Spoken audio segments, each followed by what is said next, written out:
Entrevista com a pesquisadora Marília Oliveira Calazans, realizada no dia 25 de setembro de 2018, no Centro de Memória da Educação, no quarto andar, na biblioteca, pelo projeto História Regional, sobre o tema Samba Kiss.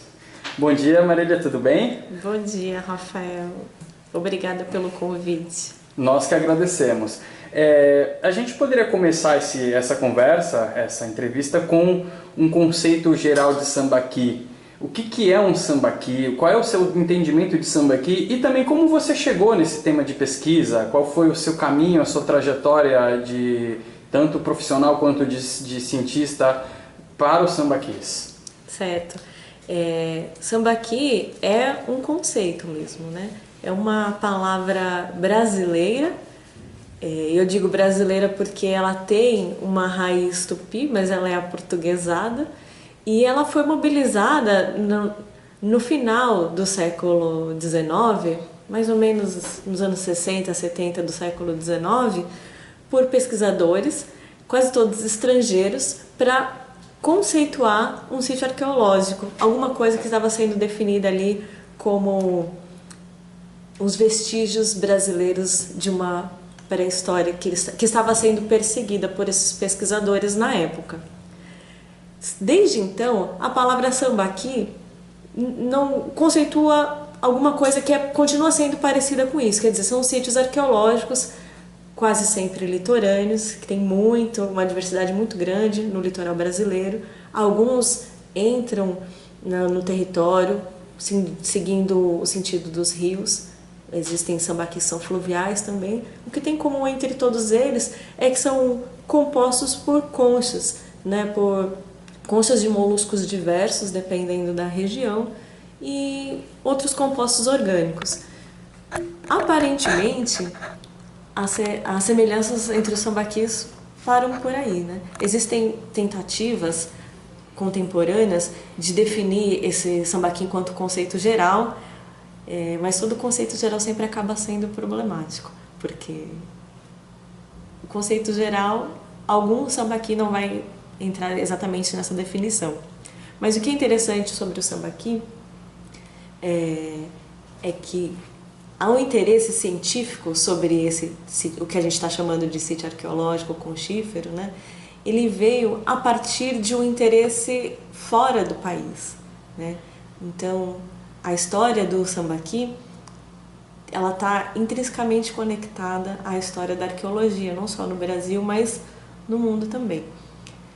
Como foi que eu cheguei aí nesse tema de pesquisa, né?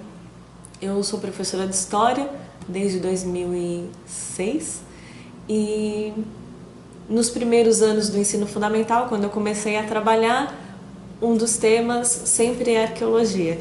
E eu enxerguei, os meus alunos enxergam, um potencial muito lúdico da arqueologia e muito interessante também, pedagogicamente falando, porque a arqueologia, talvez na época eu nem soubesse disso com tanta clareza, mas ela é uma disciplina que te obriga a ser interdisciplinar, porque essa é a natureza do conhecimento arqueológico, né?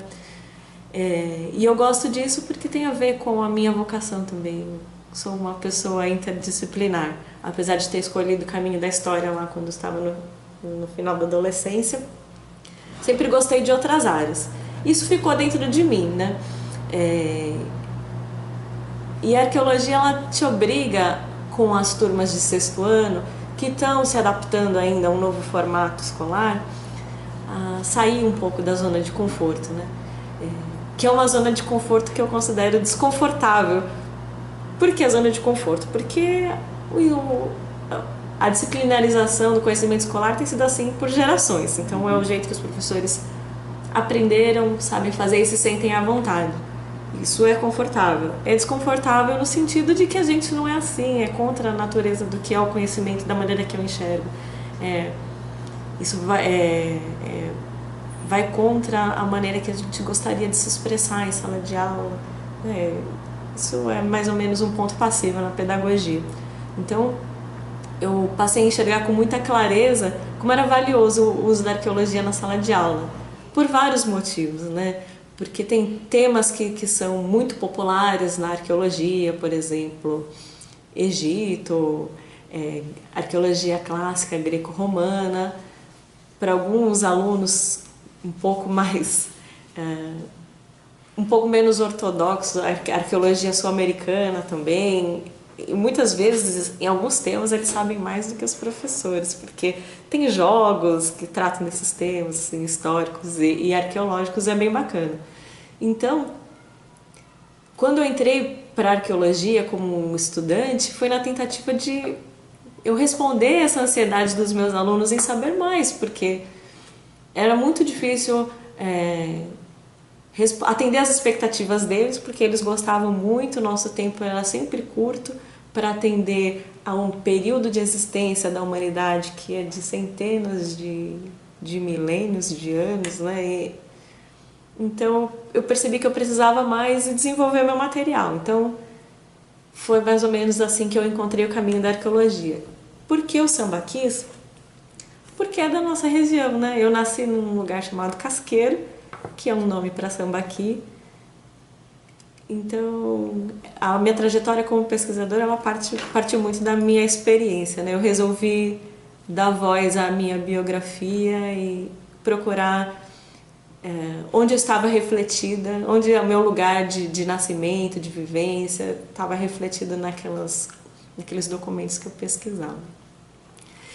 E no século XIX apareceu uma questão muito interessante, porque os historiadores da arqueologia, arqueólogos, quando tratam desse período, eles falam do século XIX como uma gênese da arqueologia. Ali começava a arqueologia enquanto ciência, apesar da arqueologia ter raízes mais antigas, de acordo com alguns, no colecionismo, no antiquarismo, mas a arqueologia, como a gente conhece, mais parecida como a gente conhece, isto é, com uma preocupação parecida, galgada num método parecido, com uma proposta de conhecimento de mundo, mais ou menos nasceu ali naquele período do século XIX, né? E o Brasil foi um ponto-chave nessas questões, né, para esses pesquisadores que vinham sobretudo da Europa, porque eles tinham vontade de concretizar, de consolidar uma teoria geral sobre o mundo, uma nova visão sobre o mundo, sobre o tempo, sobre a existência humana na Terra, sobre aquilo que começou a ser chamado de evolução, de entender o lugar do ser humano, né, dentro desse contexto, né, a história do mundo, a história do planeta e a história da presença humana nele. E aí, os sítios conchíferos que estavam apontados em documentos mais antigos, no século XIX, nos anos 30, na expedição do Beagle, tem apontamentos do Darwin, outros viajantes também apontam, aqueles padres, historiadores famosos, mais antigos ainda, século XVIII, apontam que esses eram vestígios indígenas, eram cemitérios que eram usados então para a fabricação de cal. Então existiam esses apontamentos, não é que o sambaqui foi descoberto, né, mas esse conceito arqueológico foi desenvolvido nesse período, essa compreensão, né? Então o sambaqui ele entra como um tema de ciência e é muito legal como nos documentos aparece uma vontade de afirmar isso, apesar de ser uma questão mundial, afirmar essa questão como um tema brasileiro, dentro do Museu Nacional, dentro do Instituto Histórico Geográfico, colocar a palavra sambaqui, que é uma palavra brasileira, né? Colocar isso, então, para o mundo, concordando, ou às vezes nem sempre, né? Concordando com as teorias que estavam sendo elaboradas ali sobre o planeta. E que teorias eram essas? Primeiro, de que existiam indícios muito fortes de que a presença humana no planeta era muito mais antiga do que o pensamento comum. Indícios, por exemplo, uma cronologia apoiada na Bíblia, dizia que a humanidade tinha sim alguns milênios, mas a arqueologia, a geologia do quaternário ali começou a apontar o oposto. E eu enxerguei nesses documentos do século XIX muita coragem também desses pesquisadores de enfrentar o conhecimento vigente que estava tão consolidado.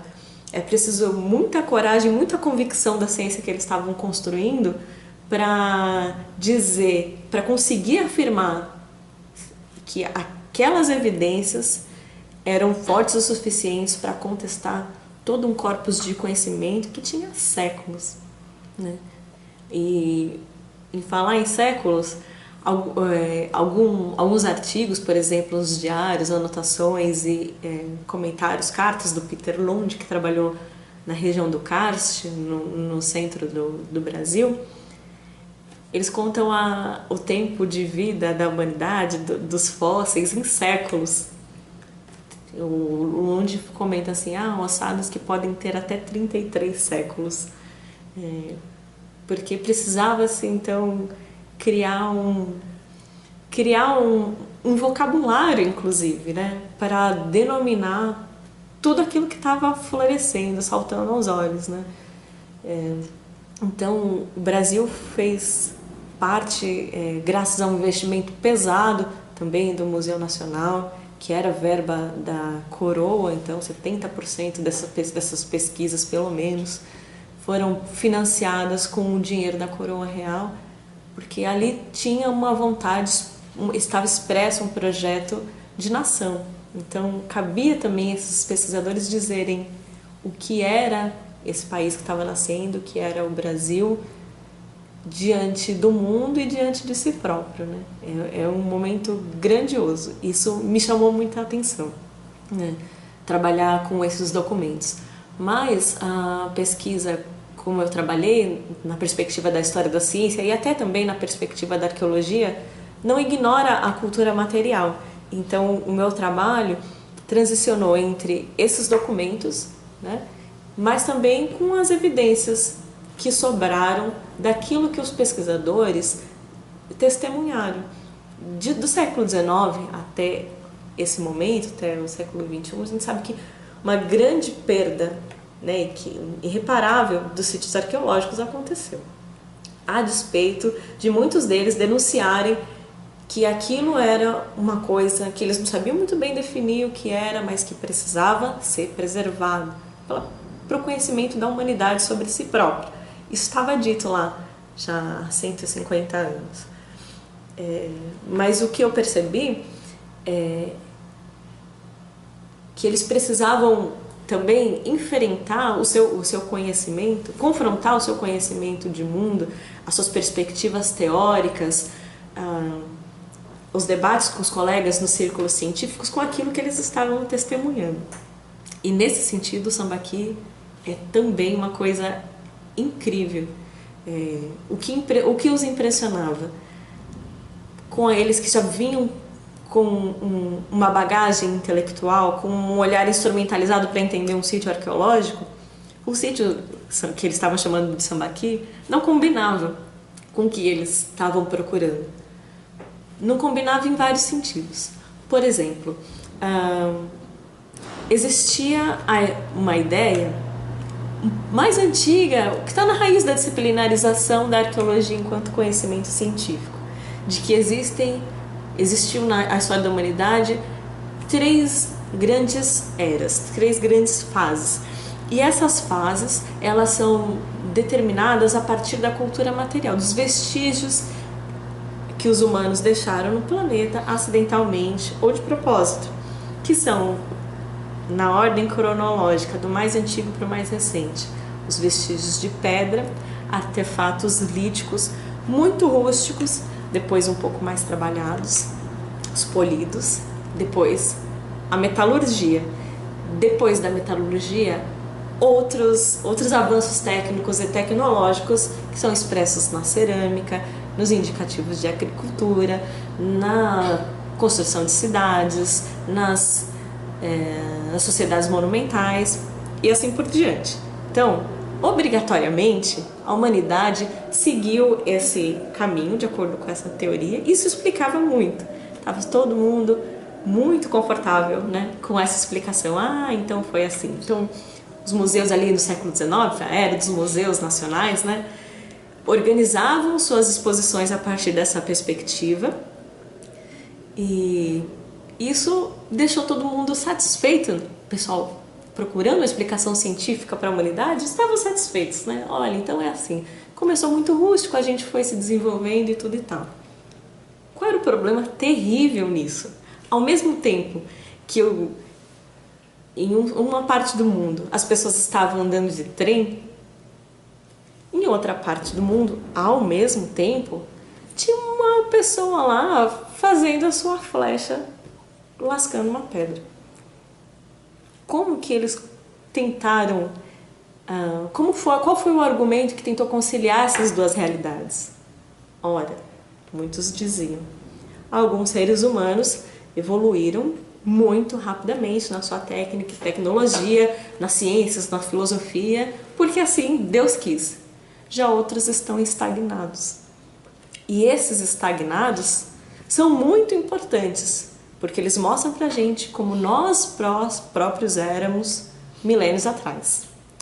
Uma barbaridade que compôs também um corpo de conhecimento que justificou teorias raciais terríveis, a dominação imperialista, e para nós que somos professores de história, que estamos em sala de aula, é muito difícil dissolver esse nó até hoje, dissolver como esse conhecimento se cristalizou na cabeça das pessoas, no senso comum, de forma tal que ela tem certeza, apoiada num pensamento que tem raízes nesse período, nessa situação, de que porque eu uso um telefone, eu sou melhor do que alguém que mora numa cabana sem energia elétrica. Melhor, preferido por Deus, ou outra justificativa qualquer. Mas esse tipo de evidência sobre a humanidade, ele se cristalizou não só em teorias científicas raciais, mas quanto em políticas de Estado, quanto no senso comum, né? É um trabalho que a gente milita em sala de aula e fora dela para dissolver, né? Para construir a ideia que nós queremos construir hoje de que nós vivemos numa humanidade que é apenas diversa, sem nenhuma hierarquização nisso, né? Mas voltando para o caso do sambaquis, por que ele enfrentava tudo isso? Porque dentro dos sambaquis existiam sepultamentos com artefatos, em algumas ocasiões, artefatos muito elaborados. Vestígios de cerâmica, em alguns casos, em camadas mais antigas, outras bastante na superfície, mas para aquelas pessoas era difícil dissolver esse nó de informações vinda dos artefatos. Se eu estou frente aos vestígios de uma população bárbara, selvagem e muito primitiva, como é que eu estou vendo cerâmica? Se eu estou enxergando aqui indícios de canibalismo, porque os ossos triturados, o esqueleto todo desmontado era interpretado como canibalismo por alguns deles, se eu estou vendo esses indícios de canibalismo, como eu estou vendo esse artefato lítico polido muito sofisticado? Não combina com aquela teoria das 3 idades, né? Que foi proposta lá na Dinamarca, lá nos anos 30 do século XIX. Então, o sambaqui, eu entendi assim, ele ajudou a definir os conceitos da arqueologia, assim como a arqueologia ajudou a definir o sambaqui como conceito científico, né? No século XIX era mais ou menos esse o tema, essa a grande questão, que ao mesmo tempo era uma questão central e marginalizada. Por que era central? Por tudo isso que eu acabei de falar. Por que era marginalizada? Porque lembra que eu falei de um projeto de nação? Quando você faz um projeto de nação, o rei lá, ele estava pagando as pessoas, os savants, né, que estavam ali reunidos nesses círculos de ciência, para descobrir raízes muito nobres do país, para descobrir ruínas de grandes monumentos, de civilizações de outrora, não para descobrir um monte de índio misturado, enterrado no meio de concha. Isso não era tão nobre, né? Tem até um conceito para isso de um trabalho recente, que o autor chamou de arqueologia nobiliárquica. É aquele que você quer encontrar os vestígios da nobreza no passado que você escava, né? Então, a marginalização ocorreu a partir desse desapontamento, né? Poxa, então é isso mesmo? É isso mesmo que eu estou vendo? Nosso país tem origem na barbárie? Como é que a gente faz, né? E o que estava par e passo a isso nesses círculos científicos? Um discurso que procurava valorizar o indígena num passado ideal. Então tem uma valorização discursiva da figura do indígena enquanto um elemento que constituiu a nacionalidade brasileira, ao mesmo tempo que no século XIX estava sendo dado cabo um projeto de extermínio dessa população, né? Que é outro fator que a gente não se recuperou ainda até os dias de hoje. Então, muitos historiadores da arqueologia vão falar dessa situação dos sambaquis apontando muitas rupturas nas pesquisas, e de fato há, porque a cada novo olhar, a cada nova pesquisa, a cada nova informação ou tecnologia, né, o arqueólogo, a arqueóloga, ela consegue dissolver conceitos antigos, avançar muito na compreensão, né, do que está sendo colocado ali. Mas, como eu ainda sou professora de história, me interessava muito essas permanências, que se dão não no campo muito interno da ciência, se é que existe isso, mas uma questão que é a geopolítica, né, que envolve o poder que se assenta sobre esse conhecimento. Certo. E nessa perspectiva do desenvolvimento da ciência do século XIX, aonde o Benedito Calixto entra nessa história? Olha, o Benedito Calixto foi uma surpresa muito grande a encontrar ali e no meio desses documentos, e eu percebi que ele é uma figura muito subexplorada ainda, né? Eu não tenho muita informação biográfica sobre ele para dizer, assim, mas eu posso dizer assim que simplesmente, pelo menos, nós estamos frente a uma pessoa genial, né? Com muitos talentos, com uma preocupação muito genuína de falar sobre a sua terra, a terra que ele conhece muito bem e ele quer falar. Ele é autodidata, isso todo mundo sabe, né? Aquarelista, pintor autodidata, e tem essa vocação de historiador também.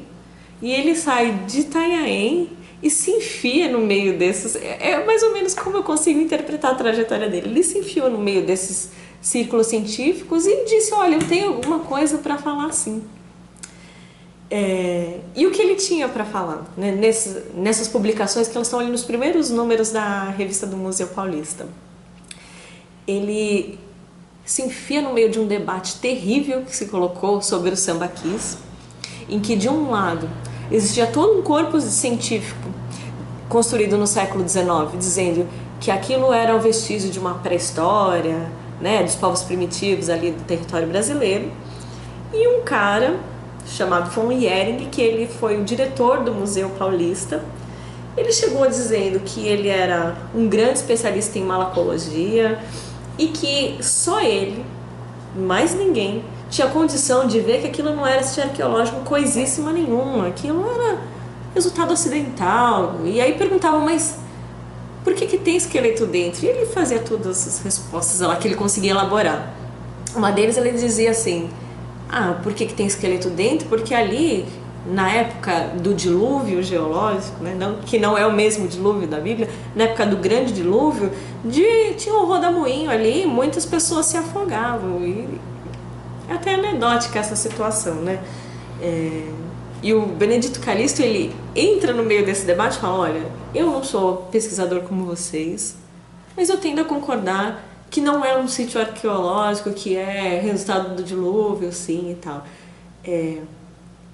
E essa contribuição dele fez uma bagunça na história da arqueologia do século XX, porque algumas décadas depois, nos anos 30, um professor de museologia chamado Angione Costa, do Rio de Janeiro, fez um manual de arqueologia brasileira, o primeiro manual de arqueologia brasileira. Se chama Introdução à Arqueologia Brasileira. E o que tinha naquele manual? Tinha um capítulo inteiro sobre sambaquis, muito merecido. E aí o professor Angione, baseado nessas discussões aí, provavelmente do Museu Paulista, disse: existem duas correntes de interpretação dos sambaquis. Uma delas diz que os sambaquis são artificiais, são construídos pelas pessoas ao longo de gerações ou não e tal. Uma outra corrente entende que os sambaquis são acidentes naturais, que não tem nada a ver com construção das pessoas e tal, e tem uma outra corrente que é mista, que acha que uma parte dele é acidental, mas as pessoas acabaram usando e tudo e tal. Ocorre que o professor Angione não esperava por isso, mas 80 anos eu me debrucei sobre esses mesmos documentos que ele pesquisou e não encontrei essas correntes coisíssima nenhuma. Era um conhecimento consolidado no início do século XX de que os sambaquis, aquilo que se chamavam sambaquis, eram vestígios arqueológicos. Não existia essa coisa de corrente naturalista, mas graças ao von Hering, que colocou isso numa publicação com o apoio do nosso querido Benedito Calixto, que se consolidou no manual dos anos 30, que foi republicado, tem até uma edição mais recente, dos anos 80 do século XX, claro, que existia essa confusão, a indeterminação do valor histórico e pré-histórico, arqueológico dos sambaquis, né? E eu entrei com a minha pesquisa e consegui entender que isso nunca existiu, a não ser nessa discussão dessas duas pessoas. Então, eu não vou dizer que foi uma contribuição muito negativa do Benedito Calixto, mas eu vou dizer sim que foi uma bagunça que ele ajudou a fazer na nossa compreensão. Isso continua sendo repetido, no século XIX os arqueólogos não sabiam do valor histórico. Não, isso não é verdade. E isso nos ensina também sobre o processo do fazer científico, né? Isso é didático para nós compreendermos o nosso papel na reprodução de erros que outras pessoas fizeram, ou nosso papel em tentar dissolver esses engodos, que é muito difícil, né? Eu encontrei, por exemplo, algumas dissertações mais novas, teses mais novas, que citam o meu trabalho para dizer que existia a corrente artificialista versus a naturalista. Não! Parece que a pessoa não entendeu direito a parte, ou então eu não consegui me fazer muito claro. Mas, enfim, a história da arqueologia, a arqueologia nos ensina, tem um potencial pedagógico de ensinar para todos como é que a ciência é construída, né? A partir de convenções que são feitas e desfeitas, né? Isso é bastante interessante também, eu acho que foi um fruto importante do trabalho que eu fiz, que se consolidou no mestrado e que continua em outros aspectos. Uma contribuição, por outro lado, genial do Benedito Calixto foi que no mesmo volume não existiam revistas assim ilustradas no Brasil, né? Décadas antes já existiam revistas ilustradas em outros lugares do mundo, mas no Brasil não. Mas tem um mapa anexo nesse volume, que eu acho que é de 1904, em que ele faz uma aquarela ali da nossa região e pinta pontos de vermelho que ele mostra lugares de sambaquis. Se nós formos a esses lugares e tentarmos achar, provavelmente, se esses lugares estão certos e se nós conseguirmos achar o lugar que ele tentou mostrar no mapa, porque não era tão preciso assim a informação, pode ser que a gente não encontre nada, porque a gente sabe que daquele momento do início do século XX e nas décadas posteriores, esses sítios eles continuaram a ser consumidos por uma indústria da cal, que é uma herança da colonização portuguesa que a gente não aprendeu a lidar direito, né? A destruição da nossa memória mais antiga, né? Os sambaquis não são os vestígios mais antigos do território brasileiro, mas eles são os vestígios mais antigos e eles mostram a consolidação de uma cultura, de um modo de vida que tem traços importantes e tem permanência durante milênios em vários pontos da costa brasileira e em lugares não identificados ainda, provavelmente.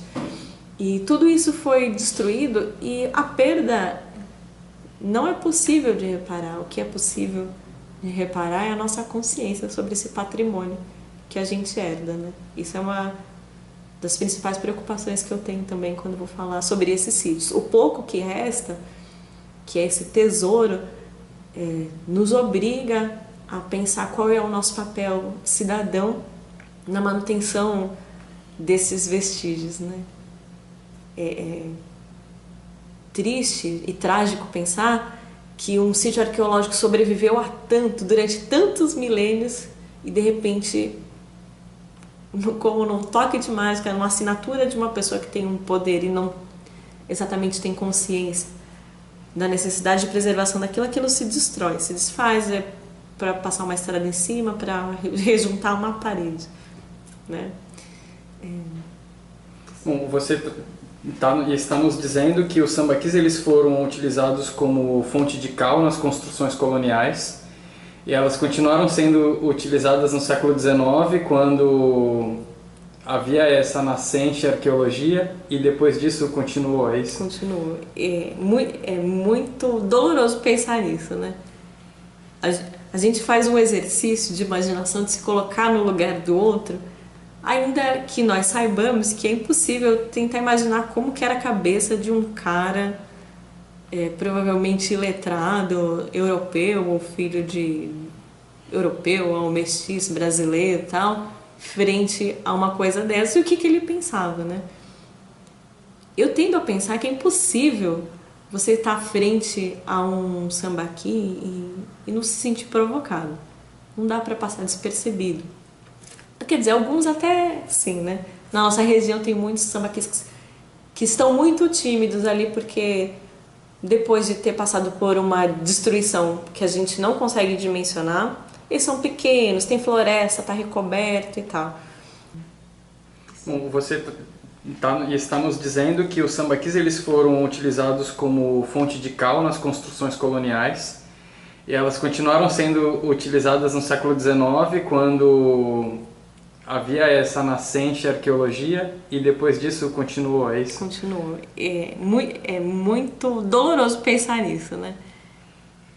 A gente faz um exercício de imaginação, de se colocar no lugar do outro, ainda que nós saibamos que é impossível tentar imaginar como que era a cabeça de um cara provavelmente iletrado, europeu, ou filho de europeu, ou mestiço brasileiro e tal, frente a uma coisa dessa, e o que ele pensava, né? Eu tendo a pensar que é impossível você estar frente a um sambaqui e não se sentir provocado. Não dá para passar despercebido. Quer dizer, alguns até sim, né? Na nossa região tem muitos sambaquis que estão muito tímidos ali, porque depois de ter passado por uma destruição que a gente não consegue dimensionar, eles são pequenos, tem floresta, tá recoberto e tal. Mas alguns sítios, os monumentais, por exemplo, mais ao sul do país, que ficam algumas centenas de quilômetros daqui, é impossível você estar no meio daquela praia, aquele areião gigantesco, e olhar uma montanha e não pensar, o que será isso? Da onde veio? O sambaqui, ele provoca na gente alguma coisa, alguma reflexão. No século XVI, desde o século XVI, os portugueses, que amavam cal, conseguiram, na ausência de pedra calcária no litoral, encontrar essa maneira de obter cal, que é triturar as conchas e queimar e tal. E isso fazia parte das argamassas, da pavimentação, de todos os edifícios coloniais que estão no litoral, praticamente. Se toda essa concha vinha de sambaquis, isso já não dá para dizer, porque tem outras aglomerações de concha que é possível, né? No interior tem pedras calcárias também, não precisa vir das conchas. Mas as conchas, elas estão presentes até hoje. Quando a gente se aproxima das paredes, vê a argamassa, a gente consegue ver que tem as conchinhas pequenininhas ali. Mas não é só a concha. Ali, muitos desses sítios eram locais de sepultamento. Então tem ossos, tem esqueletos de pessoas trituradas ali também, provavelmente, né? Uma pessoa que militou pelo sambaquismo durante muitas décadas aqui no Brasil, o professor Paulo Duarte, ele tem uma frase que quando eu li há uns 10 anos me marcou demais, que ele fala que essa é uma exploração necrófila, é bárbara. Essas são os dois adjetivos que ele qualifica, né, a exploração dos sambaquis. Mas isso aconteceu lá num contexto que até a gente compreende, colonização e tal. Vamos combinar que não foi a pior coisa que os portugueses fizeram aqui no litoral, destruiu os sítios, mas destruíram, exterminaram pessoas também, escravizaram, então até o sambaqui passa batido. Agora, no final do século XIX para o século XX, isso passa a ser imperdoável, né? E um outro ponto curioso dessa questão é que a primeira lei que enquadrou o sambaqui e ajudou até no sentido de preservar, não que tenha sido muito eficaz, mas foi a primeira jurisprudência nesse sentido foi o Código de Minas, que enquadrou os sítios do sambaqui como jazida mineral, não como sítio arqueológico. Então, o Código de Minas dizia assim: toda propriedade mineral é da União e se você quiser minerar lá tem que ter autorização.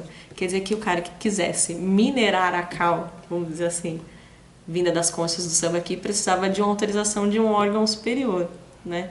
E aí já tinha, nesse Ministério da Agricultura, algumas pessoas, nomeadamente um cara chamado Otton Leonardo, que tem uma publicação importantíssima de 1938, que tem uma consciência do valor histórico, né, e pré-histórico que seja do sambaquis. Inclusive ele colabora na definição do conceito, né, num sentido mais contemporâneo. Mas uma coisa interessante que eu tenho para dizer sobre isso também, e que eu já escrevi muitas vezes errado, foi um erro que eu ajudei a reproduzir, agora estou aqui tentando dissolver isso, é que existe uma compreensão de que essa argamassa, para fazer essa argamassa, era utilizado óleo de baleia para dar liga, né, junto com a areia e a cal das conchas. E uma professora lá da Bahia, chamada Fabiana Comerlato, que estudou edificações coloniais, as armações baleeiras, ela me ajudou a compreender, me indicou alguns autores que mostraram que era impossível que essas argamassas fossem feitas com óleo de baleia, simplesmente porque não tem armação e não tem baleia suficiente para cobrir toda essa construção. Então foi um erro que eu escrevi várias vezes já e agora eu preciso ajudar a dissolver isso. E ela falou assim: eu entendo quando a gente encontra num documento colonial assim que fala, por exemplo, essa armação, essa ermida, essa igreja foi construída com óleo de baleia. Ela explicou que a indústria do óleo de baleia era assim uma das indústrias mais prósperas do período colonial, muito rica. O valor agregado do óleo vindo, né, do descarne, lá do derretimento da gordura da baleia, essa coisa carniceira terrível, o valor agregado a isso era gigantesco. E ele era direcionado, quase todo ele, para exportação e para a iluminação pública de alguns centros urbanos, que não tinha... Seria um desperdício muito grande usar isso, esse é um ponto. Segundo, que existiam outros recursos mais baratos para fazer essa argamassa, e aí tem os estudos no Nordeste que mostram algumas variedades de argamassa, de elementos dessa liga, que não o óleo da baleia, e que quando a gente encontra em algum documento que fala assim, essa ermida, essa construção, essa igreja, essa armação foi construída com óleo de baleia, o entendimento que ela trouxe é esse, que foi construída a partir da indústria, do dinheiro vindo do óleo de baleia. Foi o óleo de baleia que construiu essa cidade. Foi esse dinheiro, foi essa prosperidade da armação, que a gente tem uma aqui no Guarujá, em Bertioga, no canal de Bertioga, que construiu, então, foi essa prosperidade dessa indústria. E não que o óleo de baleia está lá exatamente, né? Porém, porque o óleo de baleia, ele tem uma propriedade, acho que a palavra é hidrorrepelente, pode ter sido usado em algumas argamassas, sobretudo daquelas construções que estão em contato com o mar, que aí garante, ou então ajuda, que a água, a exposição, a umidade ou diretamente ao mar corrompa lá a estrutura. Nesse ponto pode ter sido nessa argamassa específica, mas não em toda a argamassa colonial. Bom, então Marília, você gostaria de finalizar colocando mais alguma coisa sobre essa questão dos sambaquis, aqui essa questão dos sambaquis aqui na região, mais especificamente falando? Alguma consideração final? Tá, uma consideração final, vou falar. Nós que militamos na memória pela cultura, né, nós temos a impressão que nós sempre estamos no zero. E nós não estamos, isso não é verdade. Existia um esforço de décadas e mais de um século de pessoas que tentaram pautar, né, no centro das questões de identidade, de memória, de história regional, os sítios arqueológicos, mesmo os aparentemente mais marginalizados, que são aqueles que não são do período colonial. Existiu esse esforço e existe. Acontece com eles o que a gente não deve, na minha opinião, deixar que aconteça conosco de novo. Mais uma geração que não consegue dar o passo seguinte. As pessoas vislumbram, na minha opinião, que a importância da arqueologia na construção da história, da memória e da identidade. Mas qual é o segundo passo? Quando isso se torna uma política pública, quando isso se consolida no currículo, quando isso está no assunto, na televisão e tal, eu acho que o nosso desafio dessa geração é não repetir o mesmo erro. A gente não precisa mais convencer as pessoas da importância da arqueologia. Eu suspeito. Mas o nosso desafio é encarar o segundo passo, é consolidar isso na política pública, né? Não tenho certeza como nós faremos isso, mas contem comigo também nessa construção. O meu trabalho diário em todas as cidades, porque é uma questão da humanidade, né? A questão do patrimônio que nos toca enquanto seres humanos. Então não tem fronteiras. Eu parabenizo a Prefeitura de Praia Grande por essa estrutura tão importante, por esse corpo competente, por esse projeto de relevância humana, não só municipal, regional. Ok, muito obrigado. Obrigada.